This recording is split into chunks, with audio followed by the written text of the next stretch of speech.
अस्सलाम वालेकुम everybody, this is Sikandar MM financials. Bitcoin में मैंने लास्ट टाइम आपको बताया था कि हमारे पास एक ये सपोर्ट है on the hourly time frame और उसके नीचे हमारे पास ये वाली सपोर्ट है। And I told you subsequently कि if we break close below this one तो we can go further to this one. और उसमें आपने देखा कि हमने पहले ये भी थी और उसके पहले मैंने आपको साथ में बताया था कि it's a rising broadening wedge which is a bearish pattern और वो ब्रेक करता है to the down side. Target था इसका 45,300 आई थिंक। और अभी तक हमने जो है अचीव नहीं किया उसको। उसमें मैंने आपको दो सिनेरियोज दिए थे कि first of all when we break it this is going to be our first support and this is going to be our second support. अगर हम दोनों ब्रेक कर देते हैं तो next target is going to be $45,300। लेकिन हमने पहली वाली तो ब्रेक की लेकिन सेकेंडली नहीं की। और उसमें साथ ही मैंने आपको जो बुलिश साइड दिखाई थी उसमें मैंने आपको बताया था कि if we go to the upside तो this line is going to hold us as resistance and you can see it held us resistance beautifully over here। उसके बाद दोबारा हमने नीचे वाली सपोर्ट टेस्ट की, उसके बाद दोबारा आए and we have again tested it as a resistance. तो ये the more we test it as a resistance the likelier it is that we can break above this one। अगर हम इसके ऊपर आ जाते हैं तो this is going to be a little consolidation, a little healthier consolidation for Bitcoin for the moment। और उसमें अगर हम मजीद इसमें कुछ कर लेते हैं तो 4 आवर टाइम फ्रेम में लेट्स गो एंड सी कि हमारे पास मजीद क्या रेजिस्टेंस आती हैं। अगर हम इसको डब्ल्यू फॉर्मेशन में करते हैं, जिस तरह मैंने आपको प्रीवियसली बताता हूँ कि वी शेप रिकवरीज होती है या डब्ल्यू शेप रिकवरीज होती हैं। एल शेप जो होती है वो रिकवरीज नहीं होती हैं, they are mostly market drop होने के बाद रिकवर नहीं कर रही, it's just a sideways thing for that. So if we do something like that, ठीक है, एक ये V shape recovery sorry double bottom या डब्ल्यू शेप रिकवरी हो गई। और उसके अलावा वी शेप रिकवरी के चांसेस जो थे वो इसके बाद ख़त्म हो चुके हैं जब हमें ये वाला ड्रॉप मिला था। और else we could have gone straight up, जिस तरह के स्टॉक मार्केट्स में हमें नजर आया, स्पाई में नजर आया, डाउ जोन्स और नैस्डैक में नजर आया। हमें यहाँ पे इस तरह का कुछ नजर नहीं आ सका। बट एनीवेज फिलहाल हमारे पास ये जो लाइन जो हमने ब्रेक की थी यहाँ से, that is holding us as a resistance at 2 points. यहाँ पे भी रेजिस्टेंस है, यहाँ पे भी इसके साथ हमारे पास मूविंग एवरेजेस 55 एक्सपोनेंशियल और 50 सिंपल मूविंग एवरेजेस हैं जो हमें इस टाइम रेजिस्टेंस के तौर पे होल्ड कर रही हैं on the 4 hour time frame. इसमें मैंने आपको बताया था कि अगर यहाँ पे मजीद आती है और प्राइस एक्शन ऊपर आता है तो फर्स्ट ऑफ ऑल हमारे पास जो एरिया ऑफ कॉन्फ्लुएंस होगा if we come above this line, ठीक है, तो हमारे पास फर्स्ट जो एरिया होगा that is going to be this one. ठीक है, ये एरिया वो है जो हमारे पास प्रीवियस हमने हाई बनाया, स्पाइक हाई। तो स्पाइक हाई अगर हम टेक ओवर कर लेते हैं तो उसके बाद हमारे पास next area is going to be this one. ठीक है, इस लाइन को आप यहाँ से लेके आ जाएंगे और ये इन सम कॉन्फ्लुएंस में 200 सिंपल मूविंग एवरेज भी आता है। सो अगर हम यहाँ से आते हैं तो यू कैन से कि 200 simple moving is going to be the main area of resistance at 56,200 approximately और 56,000 अप्रॉक्सीमेटली। डिपेंड करता है कि 200 उस वक्त कहाँ पे है, थोड़ी सी ऊपर आई है या थोड़ी सी और नीचे आ गई है। So it all depends on that 200 simple moving average on the 4 hour. अगर हम इसके ऊपर ब्रेक करते हैं ये एरिया जो है this is $51,800 approximately, or you can say $52,000 approximately। So a 4 hour close above this can get us somewhere around the 200 simple moving average if in the meanwhile we do not come below and break this on the 4 hourly time frame। 4 hourly time frame जो है उसके लिए हमारे पास ये level जो this is going to be of very importance. ये level है 46,500। और अगर ये ब्रेक हो जाता है तो इस राइजिंग ब्रॉडनिंग वेज का जो पहला टारगेट था, इस राइजिंग ब्रॉडनिंग वेज का that was $45,300।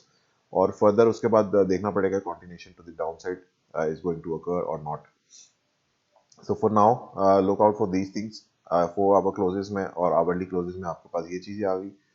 Daily time frame में हमारे पास ये एक कंसिडरेबल फर्स्ट कैंडल आई है, this one, this came on 11th of December। ये एक फर्स्ट पावरफुल बुलिश कैंडल है। दिस इज इंडिकेटिंग कि the local low might be in. ठीक है, यहाँ पे अब बिटकॉइन शायद बॉटम हो गया हो। क्यों?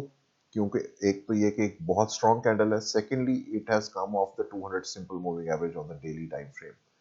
ठीक है, तो डेली टाइम फ्रेम से इतनी स्ट्रॉन्ग कैंडल उठना बिटकॉइन के लिए इट्स और साथ में जो अदर फंडामेंटल्स हैं जिस तरह बाकी मार्केट्स भी ऊपर आई हैं, so I think the bottom has put in for now.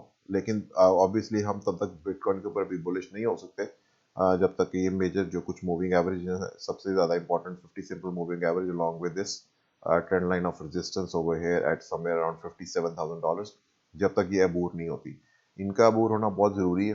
क्यों? क्योंकि मैंने आपको बताया था कि जो फिबोनाची के साथ भी जो मेरी स्ट्रेटजी है, you have to have a bounce above 0.618 and you see how good of a thing is कि हमारे पास ट्रेंड लाइन भी वहीं पे है, हमारे पास 50 सिंपल मूविंग एवरेज भी वहीं पे और 0.618 लेवल भी वहीं पे है। तो मैं हमेशा बताता हूँ कि जो बाउंस होता है on the Fibonacci 0.236 is a bearish bounce, 0.382 is a bearish bounce, 0.5 is also a bearish one, but the moment we close above 0.618 it calls all the bulls in the market।